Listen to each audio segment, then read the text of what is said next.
Cloud system काय काम करते, त्याकडं स्टोरेज कसं चालायचं, क्लाउड एवढा महत्वाचा काय आहे लक्षात त्याच्यामध्ये. पब्लिक क्लाउड म्हणजे काय त्याच्यामध्ये. करिअर कट्टा युवकांच्या सर्वांगीण विकासासाठी. नमस्कार. शिवसंकल्प व्याख्यानमालेच्या 365 दिवसांच्या या सिरीजमध्ये आपल्या सगळ्यांचं मनपूर्वक स्वागत. भविष्यातील तंत्रज्ञान या सदरामध्ये आपण या ठिकाणी आज क्लाउड कॉम्प्युटिंग हा जो विषय आहे तो सविस्तर या ठिकाणी बघणार आहोत. आपल्या नवीन तंत्रज्ञानाच्या वेगवेगळ्या बाजू समजून घेत असताना तंत्रज्ञान आणि भविष्यातील कौशल्य या विषयाचं आजचं हे 135वं सत्र आपण सुरू करतोय. क्लाउड कॉम्प्युटिंगची साधी म्हणजे सोप्या भाषेमध्ये आपल्याला कशी ओळख करून घेता येईल हा प्रयत्न आपण आज करणार आहोत. तंत्रज्ञान वेगानं बदलतंय, इतक्या वेगानं बदलतंय की एका वरिष्ठ पदावर असणाऱ्या व्यक्तीने स्टेटमेंट केलं की पुढच्या 12 महिन्यामध्ये सॉफ्टवेअर डेव्हलपर नावाची पोस्ट संपलेली असेल. आणि हे स्टेटमेंट फार जबाबदारीचं स्टेटमेंट होतं आणि त्यांनी ज्या वेळेला हे स्टेटमेंट केलं त्यावेळेला त्या प्रत्येक युवकांनी विचार करण्याची गरज होती की मी IT पाठीमागे जे पळतोय, मला डेव्हलपर बनायचं आहे, वेब डेव्हलपर बनायचं आहे, ऍप डेव्हलपर बनायचं आहे आणि असं एखादं स्टेटमेंट येतं. त्यावेळेला नेमकी माझी पोझिशन काय आहे हे आपण या ठिकाणी थोडंसं गांभीर्याने विचार करण्याची गरज आहे. या टेक्नॉलॉजीकडं जे बदल होत आहेत त्याच्याकडे आपण दुर्लक्ष करून चालणार नाही, लक्षात घ्या. आता क्लाउड कॉम्प्युटिंग अगदी सुरुवातीला छोट्या भाषेमध्ये समजून घ्यायचं म्हणजे आपल्याला सोप्या भाषेमध्ये तर लक्षात आहे. आपण जीमेल वापरतो, WhatsApp, Google photo, Netflix, Instagram हे काय आहे तर हे तुम्ही क्लाउड वापरताय हे लक्षात त्याच्याबद्दल. म्हणजे तुम्हाला माहीत नसताना तुम्ही या ठिकाणी बऱ्याच वेळेला तुमचे फोटो तुमच्या फोनमध्ये नाही आहेत पण ते क्लाउडवर स्टोअर आहे. दरवर्षी तुम्हाला 2-4 फोटो दिसत आहेत म्हणजे ती 1 वर्षापूर्वी तुम्ही इथं होता, 2 वर्षापूर्वी तुम्ही तिथं होता अशी मेमरी या ठिकाणी तुम्हाला दाखवली जाते हे लक्षात त्याच्या पद्धतीने. आणि मग हे जर प्रत्येक जण त्याचा युजर आहे तर तिथं करिअरच्या संधी काय आहेत हे आपल्याला या ठिकाणी बघायचं आहे, लक्षात घ्या. म्हणजे हे फोटो आपल्या मोबाईलमध्ये कुठं स्टोअर होत नाहीत. व्हॉट्सअपचा या ठिकाणी डिलीट केला त्याच्यामधला तरी या ठिकाणी तुम्हाला रिस्टोअर करता येतात, डेटा बॅकअप घेता येतो, डेटा रिकव्हर करता येतो, लक्षात. नेटफ्लिक्सकडे या ठिकाणी लाखोच्या संख्येनं मूवी असतील, मग त्या स्टोअर कुठे केलेल्या आहेत, त्या कशा तुम्हाला दिसतात हे लक्षात त्याच्या व्यतिरिक्त. अमेझॉन या ठिकाणी इतक्या मोठ्या ऑर्डर्स कसं काय हाताळतं, प्रत्येक वेळेला रिअल टाइम डेटा तो कसा काय या ठिकाणी जाऊ शकतो लक्षात. आणि क्लाउड इंजिनियर नावाचा जो प्रकार आहे तो 20 ते 50 लाखापर्यंतचा वार्षिक पगार कसा मिळवतोय, काय नेमकं ती जादू आहे हे आपल्याला समजायला पाहिजे. त्यासाठी काही स्टॅटिस्टिक बघू आपण की क्लाउडचं मार्केट $1.3 ट्रिलियन आहे 2026 पर्यंतच. भारत हा जगातला 3रा सर्वात मोठं क्लाउड मार्केट आहे, लक्षात घ्या. म्हणजे जगामध्ये क्लाउड युजर्स जे आहे त्याच्यामध्ये भारताचं, आता भारत या सगळ्या बाबीमध्ये का पुढे येणार आहे त्याचं एक साधं उदाहरण आहे की भारताची लोकसंख्या आता इतकी जास्त आहे की या सगळ्या गोष्टीचं युजर्स बेस जो आहे तो आपल्याकडे जास्त असणार आहे. 80% कंपन्या या ठिकाणी क्लाउडवर मायग्रेट होत आहेत, लक्षात घ्या. आणि 60 लाखपेक्षा जास्त जॉब जगभरामध्ये क्लाउडवर या ठिकाणी आधारित वेगवेगळ्या टेक्नॉलॉजीमध्ये उपलब्ध आहेत, लक्षात घ्या. क्लाउड इंजिनियर ॲव्हरेज या ठिकाणी आपल्याकडं 15 ते 50 लाखापर्यंत वार्षिक भारतात पगार घेतोय. आणि AWS किंवा रिस्टार्ट प्रोग्राम जे आहे त्याच्या माध्यमातून तुम्ही या ठिकाणी मोफत ट्रेनिंग त्याचं घेऊ शकता, लक्षात घ्या. आपण करिअर कट्ट्याच्या वतीने एक कोर्स घेतला होता, आपल्याला आठवत असेल की AWS करिअर टूर नावाचा कोर्स घेतला होता ज्याच्यामध्ये या ठिकाणी या कन्सेप्ट तुम्हाला समजावून सांगण्याचा प्रयत्न केला होता. आता 85% पेक्षा जास्त एंटरप्राइज डेटा हा क्लाउडवर आहे आणि नेटफ्लिक्स हा पूर्णपणे AWS वर आहे, लक्षात घ्या. आणि याचा अपटाईम जो आहे तो 99.99% असतो. म्हणजे हे चांगल्या पद्धतीनं काम करतं. त्यामुळे लोकांनी आता डेटा सेंटर स्वतःची उभा करणं किंवा या ठिकाणी ऑन कॅम्पस सर्व्हर ठेवणं हे थोडंसं कमी केलेलं बघायला मिळतं आपल्याला, हे लक्षात घ्या. त्यामुळे आपण या ठिकाणी या सगळ्या गोष्टीचा अभ्यास आज या ठिकाणी थोडक्यात करून घेणार आहोत की नेमकं क्लाउड कॉम्प्युटिंग काय काम करतं. इंटरनेटद्वारे ह्या ज्या सर्व्हिसेस आपल्याला मिळतात ज्याच्यामध्ये स्टोरेज आहे, ज्याच्यामध्ये सर्व्हिसेस, सॉफ्टवेअर, डेटाबेस हे जे काय सगळं आहे हे तुमच्या लॅपटॉप आणि कम्प्युटर न ठेवता क्लाउडवर ठेवलं जातं. ते कसं हे समजून घेण्याची गरज आहे, लक्षात घ्या. आता आपल्याकडं सोप्या भाषेमध्ये म्हणजे अगदी आपल्या पाठीमागच्या पिढीला समजेल असं की घरात आपल्याकडे पाणी साठवायला अगोदर काय असायचे की माठ असायचे, मोठी टाकी असायची पावसाळ्यासाठी, पाणी बाहेर जायचं नाही, त्याची मालकी आपली असायची. क्लाउड सिस्टम म्हणजे काय आली आपल्याकडं? आता का म्युन्सिपाल्टीनंच टाकी बांधली आणि त्या टाकीमध्ये पाणी स्टोअर होतं आणि त्यांच्याकडून या ठिकाणी जितकं पाहिजे तेवढं पाणी वापरता येतं, जेवढं वापराल तेवढं बिल भरावं लागतं. अशा पद्धतीनं पर्सनलाइज स्टोरेज सेंटर न ठेवता क्लाउडवर या ठिकाणी या सगळ्या गोष्टी ठेवण्यासाठीची सुरुवात जी झाली ते क्लाउड कॉम्प्युटिंग आहे, लक्षात घ्या. मग क्लाउड सिस्टम काय काम करते हे आपण बघितलं. सोप्या भाषेमध्ये बघितलं तर आपल्याकडं स्टोरेज कसं चालायचं, तर आपण या ठिकाणी लॅपटॉपवर फोटो ठेवायचो, हार्ड डिस्क भरायची. लॅपटॉप खराब झाला, हार्ड डिस्क खराब झाली तर आपले फोटो जायचे. आलं लक्षात? नवीन लॅपटॉप घेतला तर त्याच्यावरून इकडे डेटा ट्रान्सफर करायला आपल्याला वेळ लागायचा. पण आता बऱ्यापैकी लोकांनी काय केलेलं आहे, की हे लोकल स्टोरेज बंद करून सगळं क्लाउडवर ठेवलं, म्हणजे त्याला डिव्हाइसची मर्यादा राहिलेली नाही. डिव्हाइस चेंज झाला, तुम्ही लॉग इन केलं तुमचं अकाउंट, की तुम्हाला सगळा डेटा या ठिकाणी तिथे उपलब्ध असतो. हे एक सगळ्यात महत्त्वाचं आहे, लक्षात घ्या. गुगल फोटोज बघा, वर्षानुवर्ष जर तुम्ही एकच जीमेल आयडी वापरत असाल आणि तुमच्या मोबाईलमधून कितीही मोबाईल जर तुम्ही बदलले, तर सातत्यानं तुमचे फोटो जे आहेत ते या ठिकाणी तिथं रिकव्हर होत आहेत आणि ते तुम्हाला दरवर्षी तुमच्या काही आठवणी ज्या आहेत ते गुगल फोटो तुम्हाला दाखवते, लक्षात. म्हणजे तुमचा डिव्हाइस खराब झाला तर त्याला त्याचा परिणाम पडत नाही. आणि इथं अनलिमिटेड स्टोरेज असतं. अनलिमिटेड कधी असतं? जेवढं पे कराल तेवढं स्टोरेज अनलिमिटेड मिळतं, लक्षात घ्या. त्यानंतर या ठिकाणी क्लाउडची सुरुवात कशी झाली, तर साधारणतः 1960च्या साली टाइम शेअरिंग कन्सेप्टमधनं या ठिकाणी सुरुवात झाली. त्यानंतर 1999 साली सेल्सफोर्स नावाची पहिली क्लाउड सर्व्हिस या ठिकाणी मिळाली आणि 2006 मध्ये अमेझॉन AWS लॉन्च केलं, क्लाउड रिव्हॉल्युशन. त्यानंतर 2008ला गुगल क्लाउड लॉन्च केलं. 2010ला मायक्रोसॉफ्ट अझूर या ठिकाणी लॉन्च झालं आणि 2020 पर्यंत क्लाउड हे बऱ्यापैकी सर्वत्र पोहोचलेलं होतं, लक्षात घ्या. तुमच्या कॉम्प्युटरमध्ये नसणारी पण इंटरनेटद्वारे वापरण्यात येणारी आणि कोणत्याही डिव्हाइसवर कोणत्याही वेळी कोणत्याही ठिकाणावरून स्टोरेज, सॉफ्टवेअर, सर्व्हर आणि डेटाबेसची जी सेवा आहे त्याला आपण क्लाउड कॉम्प्युटिंग म्हणतो, हे लक्षात त्याच्याबद्दल. आता टेक्निकल भाग बऱ्यापैकी आहे आणि टेक्निकल भाग ज्या वेळेला आपण बघतो या पद्धतीचा, त्यावेळेला आपण थोडंसं हे लक्षात घेतलं पाहिजे की आपण सोप्या भाषेत ह्या समजून घेण्याच्या गोष्टी आहेत आणि टेक्निकल ज्याची आवड निर्माण होईल त्याने त्याच्याविषयी जास्त रिसर्च करायचं. आता क्लाउड एवढा महत्वाचा काय आहे लक्षात त्याच्यामध्ये, की एनी टाइम एनिवेअर ऍक्सेस सगळ्यात महत्वाचं. म्हणजे मोबाईल घरी विसरला माझा, त्या मोबाईलमध्ये माझा महत्वाचा डेटा आता राहायला काय गरज नाही. म्हणजे साधी गोष्ट आहे की तुम्हाला डिजी लॉकर नावाची सुविधा उपलब्ध करून दिलेली आहे. तुमचे डॉक्युमेंट्स त्याच्यामध्ये व्हेरीफाय करून एकदा ठेवू शकता आणि पाहिजे त्या ठिकाणी तुम्हाला ते शेअर करता येतात. लक्षात. एवढं माहीत असून पण ज्यावेळेला विद्यार्थी मित्र मला काही म्हणतात, सर आधार कार्ड घरी राहिलं, ड्रायव्हिंग लायसन घरी राहिलं, तर हा बदल व्हायला पाहिजे आपल्यामध्ये. आपलं 10वी-12वीच्या मार्कशीट पासून सगळ्या गोष्टी त्याच्यावर स्टोअर करून ठेवता येतात आणि फॅसिलिटी आपल्याला वापरता यायला पाहिजे. आणि हे गव्हर्नमेंटचं अधिकृत दिलेली जी काही नॅशनल डिपॉझिटरी आहे त्याच्यावर या गोष्टी आपल्याला देता यायला पाहिजेत, हे लक्षात अशा पद्धतीत. त्यामुळे आपल्याला या गोष्टी थोड्याशा महत्वाच्या असतात. ऐन वेळेला अचानक तुमच्या मीटिंग लागतात. तुम्ही कुठेतरी या ठिकाणी दिल्लीमध्ये आहात, तुम्हाला चेन्नईला बोलवलं, चेन्नईच्या फाईल सगळ्या तुमच्या ऑफिसला आहेत. मग दिल्लीमधून तुम्ही या ठिकाणी पुन्हा मुंबईला ऑफिसला याल, फाईल घेऊन तुम्ही चेन्नईला जाल, गरज नाही. त्या तुम्हाला ऍक्सेसेबल फाईल आहेत, त्यामुळे तुम्ही डायरेक्ट तिथून चेन्नईला पोहोचाल, तिथं जाऊन तुमच्या फाईल ऍक्सेस करू शकता. हा झालेला बदल तुम्हाला कदाचित वाटेल, हे सर हे काय तुम्ही सांगता, हे आम्ही रोजच अनुभवतोय. पण जरासं पाठीमागे जाऊन तुमच्या कॉलेजमधले असणारे क्लार्क असतील, आता असणारे जे पिऊन असतील, त्यांना जर विचारलं की त्यांची फाईल सिस्टम कशी मूव्ह होण्याची होती, तर तुमच्या लक्षात येईल की किती वेळ लागतो ते. कशा पद्धतीने हे काम चालायचं.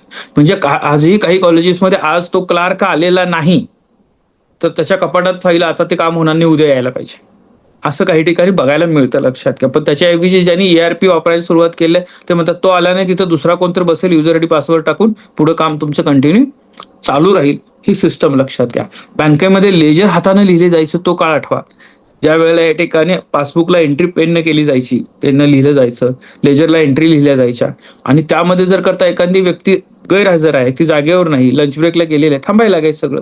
कारण दुसऱ्याला ऍक्सेस करून काही समजणारच नव्हतं त्याच्याबद्दल, त्याचं काम त्याला करायला लागायचं. पण आता ह्या सगळ्या गोष्टी क्लाउडमुळे ट्रेसिंग, ट्रॅकिंग, एनिवेअर ऍक्सेसमुळे सोप्या झालेल्या आहेत, हे लक्षात घ्या. क्लाउडमुळे पैसे वाचतात, हे लक्षात घ्या.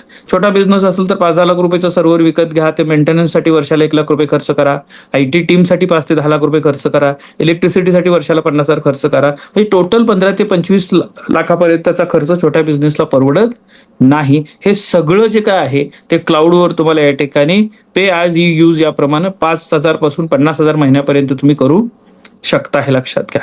मेंटेनन्स ते बघतायत, IT टीम त्यांची असते. आपण 60 ते 80% रक्कम या ठिकाणी आपली सेव्ह करतो, हे लक्षात त्याच्या पद्धतीनं. स्केलेबिलिटी वाढवता येते.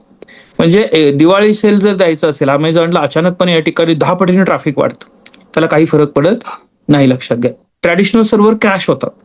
म्हणजे आपल्याकडे बऱ्याच वेळेला की गव्हर्नमेंटच्या सर्व्हरमध्ये बघतो आपण किती वेबसाईट क्रॅश झाली, ते बुकिंग होईना झाले, लक्षात. तिथं बऱ्याच वेळेला लोकल सर्व्हर या ठिकाणी असतात किंवा ऑन कॅम्पस सर्व्हर असतात, तिथे तो प्रॉब्लेम येतो.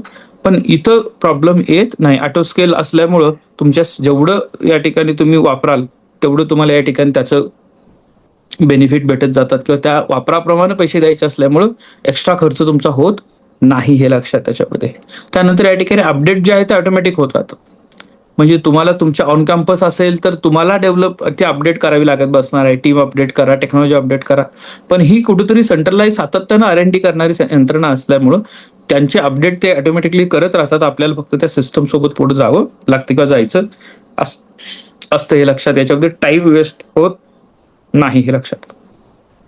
त्यानंतर या ठिकाणी ऑटोमॅटिकली अपडेट्स असतात. एनिवेअर लेटेस्ट सातत्यानं तुम्हाला या ठिकाणी नवीन सिस्टम मिळते किंवा नवीन अपडेट्स मिळत असतात. तुम्हाला त्याचा डोकेदुखी होत नाही, लक्षात. त्याचा त्रास होत नाही. त्यानंतर या ठिकाणी काही डिझास्टर झालं, म्हणजे आग लागली, पूर आला, भूकंप आला, लक्षात.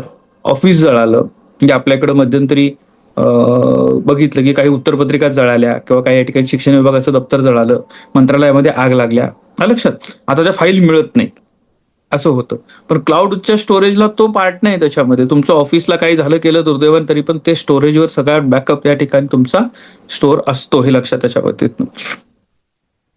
कोलॅबोरेशनचा विचार केला आपण या ठिकाणी, तर या ठिकाणी लक्षात घ्या की गुगल डॉक सारखं डॉक्युमेंट सारखी सिस्टम बघा. म्हणजे तुम्ही आता 10 वेगवेगळ्या शहरांमध्ये आहात आणि तुम्हाला एकाच फाईलवर काम करायचं आहे. तुम्ही काम केलं, त्याच्यामध्ये रिमार्क लिहा, मग दुसरी व्यक्ती त्याच्यामध्ये कमेंट देते, तिसऱ्या व्यक्तीने एडिट केलं, कुणी काय केलं ते सगळं दिसतंय. एकच फाईल सगळेजण ऍक्सेस करू शकतात. रिअल टाइम अपडेट होत असतं, हे लक्षात त्याच्या पद्धतीनं.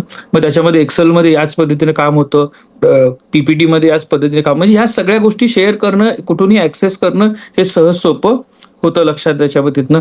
तुम्हाला यामुळे काय अटॅचमेंट करत बसावं लागत नाही मेलला, ऍक्सेस असल्याबद्दल. त्याच्यामध्ये लिंक दिली की लिंकवरनं काम होत राहतं, हे लक्षात घ्या. तुमची या ठिकाणी सगळ्यात महत्वाचं की सिक्युरिटी जी आहे ती सिक्युरिटी या ठिकाणी वाढते. कारण आता बँक लेवलची सिक्युरिटी सगळ्यांना मिळते.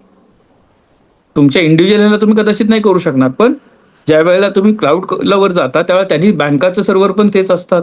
ब्लॉकचेन टेक्नॉलॉजी किंवा बाकी सगळ्या गोष्टी असल्यावर ते चांगल्या पद्धतीनं ह्या सगळ्या सिक्युरिटी फीचर्स आपल्याला उपलब्ध होतात. इन्क्रिप्शन त्याच्यामध्ये उपलब्ध होतं, मल्टीफॅक्टर ऑथेंटिकेशन उपलब्ध होतं, रेग्युलर सिक्युरिटी ऑडिट करतात, कारण त्यांना ते करणं भाग असतं, लक्षात घ्या.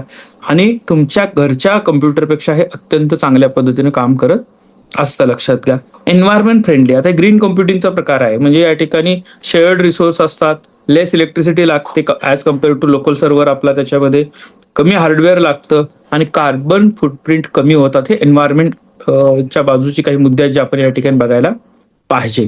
फास्टर इनोव्हेशन्स, म्हणजे नवनवीन गोष्टी ज्या येतात त्या सातत्यानं आपल्याला कळायला लागतात की आयडिया काय आहे, प्रॉडक्ट ऑफ द वीक. कारण नवीन आयडिया आली की लगेच तुम्ही, आता काय होईल की तुमच्या सिस्टम जर एकदा परचेस केल्या आणि त्या परचेस केलेल्या सिस्टम तुम्ही लगेच बदलू शकत नाही, पण टेक्नॉलॉजी मार्केटमध्ये बदलली तर मग तुम्हाला या ठिकाणी सातत्यानं कारण ऐकावं लागतं, सर आपल्या मशीन जुन्या झाल्यात आणि ती टेक्नॉलॉजी नवीन आहे, त्यामुळे आपल्याला त्या स्केलला जाता येणार नाही, आपल्याला आपल्या सर्व्हर प्रमाणेच काम करावं लागेल. हे जे काय या ठिकाणी म्हटलं आपल्या इन्फ्राप्रमाणे काम करावं लागेल, याला देखील इथे या ठिकाणी थोडंसं टाळता येतं. सातत्यानं नवीन तुम्ही या ठिकाणी नाविन्यपूर्ण गोष्टी किंवा प्रॉडक्ट त्याच्यामध्ये आणू शकता. तुमच्या बिझनेसवर फोकस करता येतं, टेक्नॉलॉजीवर जास्त वेळ तुम्हाला द्यावा लागत नाही. त्यामुळे AWS, गुगल यासारखेच इन्फ्रास्ट्रक्चर यूज करणं तुमच्या कुठल्याही स्टार्टअपसाठी हे अत्यंत फायद्याचं होणार आहे, लक्षात. त्यानंतर या ठिकाणी तुमच्यामध्ये बिझनेस कंटिन्युटी हा महत्वाचा भाग आहे. कोविडमध्ये सगळ्यांनी अनुभवलं, लक्षात घ्या. कोविडमध्ये वर्क फ्रॉम होम चालू केलं.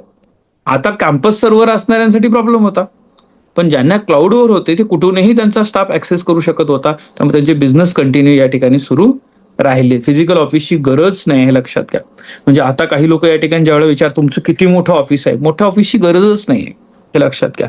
ज्या त्या ठिकाणाहून ज्या वेळेला लोक काम करतात आपापल्या जागेवर, त्यावेळेला या सगळ्या गोष्टींची आपल्याला फार गरज असत नाही, हे लक्षात त्याच्या बाबतीतनं. आता क्लाउड कॉम्प्युटिंगचे प्रकार लक्षात घ्या. की पब्लिक क्लाउड, पब्लिक क्लाउड म्हणजे काय त्याच्यामध्ये हे सर्वांसाठी उपलब्ध असतं, मल्टिपल कंपनी एकत्र शेअर करतात आणि तो थर्ड पार्टी प्रोव्हायडर असतो, लक्षात घ्या. AWS, Microsoft, Google, IBM, oracle हे त्यासाठी आहेत. मग ते स्मॉल बिझनेसेस आहेत, स्टार्टअप आहेत, इंडिव्हिज्युअल्स आहेत आणि याला या ठिकाणी कॉस्ट कन्सर्न करतो त्यांच्यासाठी हे गरजेचं आहे. स्वस्त मिळतं आपल्याला, ते लगेच स्टार्ट करू शकता तुम्ही. हाय स्केलेबिलिटी याच्यामध्ये असते आणि तुम्हाला या ठिकाणी मशीन्सची किंवा मेंटेनन्सची गरज नाही, हे लक्षात घ्या. प्रायव्हेट क्लाउड म्हणजे एका कंपनीसाठी एक्सक्लुझिव्ह क्लाउड, त्यांचं स्वतःचं डेटा सेंटर आणि जास्त कंट्रोल त्यांचा स्वतःचा असतो, लक्षात त्याच्या बाबतीतनं. बँका, government, defence services, health care आणि मोठ्या कंपन्या ज्या आहेत त्याचं या ठिकाणी स्वतःचं क्लाउड सेंटर उभं केलं असतात. त्याच्यामध्ये मॅक्झिमम सिक्युरिटी असते, फुल कंट्रोल असतो, कंप्लायन्सेस इझी होतात, पण थोडं एक्सपेन्सिव्ह जास्त असतं, लक्षात घ्या. हायब्रिड क्लाउड म्हणजे काय, प्रायव्हेट आणि पब्लिक दोन्ही.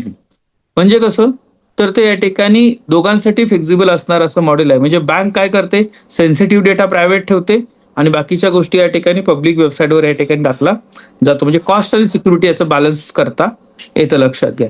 म्हणजे लार्ज एंटरप्राइज आहेत, रेग्युलेटरी इंडस्ट्रीज आहेत किंवा या ठिकाणी काही कॉम्प्लेक्स नीड आपली असेल तर त्या ठिकाणी ह्या पद्धतीचं हायब्रिड मॉडेल देखील वापरता येतं, लक्षात घ्या. कम्युनिटी क्लाउड म्हणजे स्मॉलर ऑर्गनायझेशन ज्या सेल करतात, युनिव्हर्सिटीज एकत्र येतात, गव्हर्नमेंट एजन्सीज एकत्र येतात, त्यांच्या असणारे या ठिकाणी म्हणजे NIC. तर NIC मध्ये गव्हर्नमेंटच्या सगळ्या या ठिकाणी सर्व्हर त्याला कनेक्ट करून त्यातनं काम केलं जातं, गव्हर्नमेंटचे वेबसाईट बनवले जातात.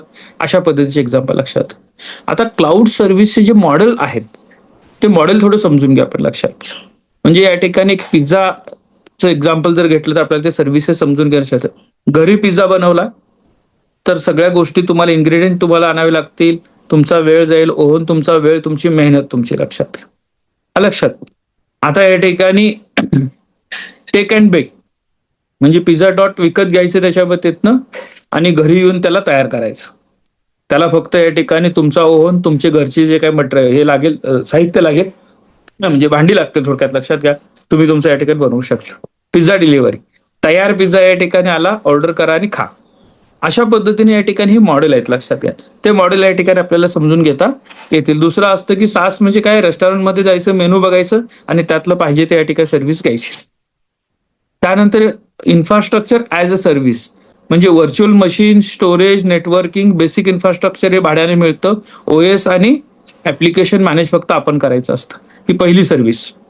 काय की मशीन पण त्यांची वापरायची, आपल्याला व्हर्च्युअल मशीन, स्टोरेज वापरायचं, नेटवर्किंग वापरायचं, इन्फ्रास्ट्रक्चर मिळेल, आपण फक्त तुमची ऑपरेटिंग सिस्टम आणि ऍप्लिकेशन इन्स्टॉल करायचं, त्याच्यावर काम करायचं. वेगवेगळ्या पद्धतीचे पोर्टल चालतात त्या पद्धतीने, हे लक्षात. दुसरं या ठिकाणी जसं अमेझॉन आणि ही नावं सारखी सारखी घ्यावी लागतील आपल्याला, तेच मोठे सर्व्हिस प्रोव्हायडर आहेत, लक्षात घ्या. डेव्हलपर आहेत, IT ऍडमिनिस्ट्रेटर आहेत, कस्टम ऍप्लिकेशन ज्यांना लागतात अशा लोकांसाठी गरजेचं असतं. Website hosting, app development, app testing आणि डेटा बॅकअपसाठी याचा उपयोग होतो, लक्षात घ्या. प्लॅटफॉर्म ऍज अ सर्व्हिस म्हणजे तुम्ही प्लॅटफॉर्म बनवायचा, लक्षात, आणि तुम्हाला या ठिकाणी प्रत्येकाला, आता खाजगी क्लासेस बघा, एक एक्झाम्पल बघू आपण, तर तिथं कुठेतरी एकाच कंपनीनं ऍप बनवलेलं असतं आणि ते प्रत्येकाला म्हणते आम्ही तुम्हाला तुमच्या नावानं ऍप बनवून देऊ, तुम्ही वापरा. स्टोरेज एकच असतं, ते प्रत्येकाला शेअर करून त्याचा डेटाबेस द्यायला लागतात. ते सेम सिस्टम, त्याचं नाव, त्याचं या ठिकाणी लॉग इन क्रिएट करून दिलं, त्याला वापरायचं. म्हणजे हजारो जण एकच ऍप्लिकेशन वापरू शकतात सास प्रोडक्ट म्हणून आणि तुमचं प्लॅटफॉर्म जो आहे तो या ठिकाणी एकच स्टोरेज या ठिकाणी वापरत असतो, हे लक्षात त्याच्या पद्धतीनं. आणि हे देखील डेव्हलपर किंवा सास सर्व्हिस प्रोव्हायडर जे आहेत ना ते या ठिकाणी द्यायला, म्हणजे रेडी टू यूज तुम्हाला सॉफ्टवेअर देतात, त्यात तुम्हाला काही करायला लागत नाही किंवा ते काही कस्टमाइज करत नाहीत. सास प्रोडक्टचं वैशिष्ट्य काय, आम्ही कस्टमाइज करणार नाही, जे आहे ते तुम्ही वापरा, तुम्हाला त्या पद्धतीने फक्त आम्ही तुमचं नाव आणि तुमचे युजर क्रिएट करून देऊ, हे लक्षात त्याच्या वतीत. मग सास मध्ये कुठल्या सर्व्हिसेस येतील हे लक्षात घ्या की त्याच्यामध्ये आत्ताच वापरत असणार तुमचं जीमेल आहे, व्हॉट्सअप आहे, गुगल डॉक आहे, मायक्रोसॉफ्ट ऑफिस आहे, नेटफ्लिक्स, स्पॉटीफाय, झूम, लक्षात, सेल्सफोर्स, ड्रॉपबॉक्स आणि इंस्टाग्राम हे सगळे सास प्रोडक्ट आहेत. म्हणजे त्यांनी बनवलेलं आहे आणि आपण आपलं युजर ID टाकतो, ID बनवताना वापरतो आपण, हे लक्षात त्याच्या. त्यांनी दिलेले फीचर सगळे वापरतात, हे लक्षात त्याच्या पद्धतीने. आता या सगळ्या गोष्टी ज्या वेळेला या ठिकाणी तुम्ही समजून घेणार आहात, कारण मी ज्या वेळेला हे सगळं सांगतोय त्यावेळेला काही लोक म्हणतात सर आज काहीतरी हे माझ्या डोक्यावरून चाललेलं आहे, असं वाटण्याची शक्यता नाकारता येत नाही, लक्षात. पण हे काय समजून घेणं गरजेचं आहे, तुम्ही ज्या वेळेला आता काही स्टार्टअप सुरू करण्याचा विचार करता, तुम्ही ज्या वेळेला प्रशासकीय अधिकारी बनण्याचा विचार करत आहात, तुम्ही भविष्यामध्ये कॉर्पोरेट प्लेसमेंटमध्ये जाणार आहात, तर असा टेक्निकल विषय देखील आपल्याला माहीत असणं गरजेचं आहे की ट्रॅडिशनल मध्ये आणि क्लाउड कॉम्प्युटिंग मध्ये काय फरक होत चाललेला आहे. आणि सगळ्यात महत्वाचं आहे, जर तुम्हाला असं वाटलं की याच्यामध्ये मला काही जॉब ऑपॉर्च्युनिटी आहेत का, तर क्लाउड कॉम्प्युटिंग मध्ये जसं मी सुरुवातीला सांगितलं तसं 50 ते 60 लाख जॉब ऑपॉर्च्युनिटी 2026 मध्ये उपलब्ध आहेत. मग बेसिक स्किल काय लागेल यासाठी, याच्यावर तुम्हाला R&D करावं लागेल की मला म्हणजे याच्यासाठी हे गरजेचं नाही आहे की तुम्ही या ठिकाणी इंजिनियर्स असलं पाहिजे, IT फील्डमध्ये असलं पाहिजे, पण यासाठी तुम्हाला काही कोर्सेसची माहिती असणं गरजेचं आहे, हे लक्षात घ्या. म्हणजे आता एक ट्रेंड बघितला मी, तुम्हाला माहित असणारा तो ट्रेंड आहे, लक्षात घ्या की बीकॉम झालेली मुलं IT चा एखादा 6 महिन्याचा 7 महिन्याचा कोर्स करतात, हा लक्षात. त्याचबरोबर तेच जे कम्प्युटर क्लासेस प्रोव्हायडर असतात, ते classes fake experience letter generate करतात 2 वर्षाचं 3 वर्षाचं, आणि बीकॉम झालेली मुलं IT कंपनीमध्ये एंटर करतात, हा लक्षात. हे प्रॅक्टिस आहे, हे त्या कंपनीलाही माहित असतं की याने दिलेलं फेक सर्टिफिकेट आहे, हा बीकॉमचा आहे, हा टेक्निकल शिकून आलेला आहे. पण ते का घेतात, कारण त्यांना जे आवश्यक टेक्निकल जे काही लागतं ना ते मिळतं त्यांना, ते लक्षात, नॉलेज. त्यामुळे आता कंपनी या पद्धतीने विचार करायला लागलेली आहे, हा लक्षात. जो सारख्या फाउंडरनी सांगितलं की मला सर्टिफिकेटची गरज नाही, मला तुम्ही स्किल दाखवा, तुम्हाला स्किल येत असेल तर मी तुम्हाला जॉब द्यायला तयार आहे. त्यामुळं क्लाउड कॉम्प्युटिंग सारखा एक विषय आहे जो तुम्ही व्यवस्थित समजून घेऊ शकता, त्यातल्या जॉब ऑपॉर्च्युनिटी काय आहेत हे अनालाइज करू शकता, आणि तुम्हाला मी जसं सांगितलं की मला गाव सोडायचं नाही पण गावातच चमत्कार करायचा, हे लक्षात, तर ही चांगली संधी आहे, लक्षात घ्या. म्हणजे जगाशी कनेक्ट राहायचं, जगाशी कनेक्ट राहायचं, जगातले सगळं ज्ञान आपल्याकडे असलं पाहिजे, जगामध्ये चालले अपडेट आपल्याकडे असल्या पाहिजेत, आणि ते लोकल लेवलला मला एक्झिक्यूट करायचं आहे, तर तुमची ग्रोथ जास्त होण्याची शक्यता यासाठी असते, लक्षात घ्या. कारण तुमच्याकडे नॉलेज हे जागतिक लेवलचं असतं, आणि तुम्ही काम ज्यावेळेला करत असता त्यावेळेला लोकल लेवलला बऱ्याच अपॉर्च्युनिटी तुमच्यासाठी वाट बघत असतात, हे लक्षात घ्या. त्यामुळे याच्यात थोड्याशा पॉझिटिव्ह बाजू ज्या वेळेला आपण बघतोय त्यावेळेला तुमचं काम काय आहे, एक जसं आजचा टास्क मी तुम्हाला सांगत असताना की पहिल्यांदा आपण हे सगळे क्लाउड कॉम्प्युटिंगचे जे काही करिअर ऑप्शन्स आहेत ते लिस्टिंग करा. ते लिस्ट केल्यानंतर त्यातला तुम्हाला कोणता करण्यामध्ये इंटरेस्ट आहे का हे समजून घ्या, कारण बिझनेस मॉडेल आणि या गोष्टी नंतरच्या आहे. तुम्हाला हा विषय यासाठी सांगितला की याच्यामध्येही करिअर ऑपॉर्च्युनिटी आहेत, त्या करिअर ऑपॉर्च्युनिटी आपण एकदा एक्सप्लोर केल्या पाहिजेत, आणि मग क्लाउड कॉम्प्युटिंगच्या क्षेत्रामध्ये जी क्रांती होऊ गाठलेली आहे, जे बदल व्हायला लागलेले आहेत त्याचा पार्ट आपण होत असताना ते समजून घेऊन होणं हे अत्यंत गरजेचं आहे, हे लक्षात त्याच्या बाबतीत. आता आपल्या शपथविधीसाठी बरोबर या ठिकाणी 5 दिवस राहिलेले आहेत, हे लक्षात घ्या. नवीन या ठिकाणी जी करिअर संसद येते त्याच्यासाठी तुम्ही तुमच्यापैकी काही मंडळी त्यात असू शकतील का पुढचे असतील. आजचा शेवटचा दिवस आहे ज्याच्यामध्ये करिअर संसद आपण अपलोड करायला पाहिजे, बऱ्याच महाविद्यालयांनी केलेल्या नाहीत त्यांच्यासाठी. तर आपल्यापैकी कुणी आपल्या महाविद्यालयामध्ये करिअर संसद अपलोड झालेली नाही हे जर माहित असेल तर त्यांना थोड्याशा सूचना द्या, आज अपलोड करायला सांगा. नंतरही आपण येणार आहोत, पण त्यांना त्या सगळ्या डायरी आणि बॅचेस या गोष्टी मिळणार नाही, हे लक्षात याच्या पद्धतीनं. त्यामुळे ती प्रोसेस कंप्लीट करून घ्यायला सांगा. 15 तारखेपासून 25 तारखेपर्यंत या करिअर संसदेचं ट्रेनिंग चालणार आहे, म्हणजे 16 ते 25 अशा पद्धती, लक्षात, 15 ते 25 चालत असताना. आणि या ट्रेनिंगच्या माध्यमातून एकदा ट्रेनिंग कंप्लीट झालं की 25 तारखेनंतर तुम्हाला देखील या टास्कची अटेंडन्स आता जी तुम्ही नोंदवताय ती तुमच्या डिजिटल करिअर डायरीमध्ये नोंदवणं आवश्यक असणार आहे, लक्षात घ्या. ही फक्त माहिती आपल्याला आज वेळ असल्यामुळे मी तुम्हाला दिलेली आहे. आजच्या सत्रामध्ये सहभागी सगळ्यांचं मनपूर्वक या ठिकाणी आभार मानतो आणि सत्र संपलं असं जाहीर करतो. धन्यवाद.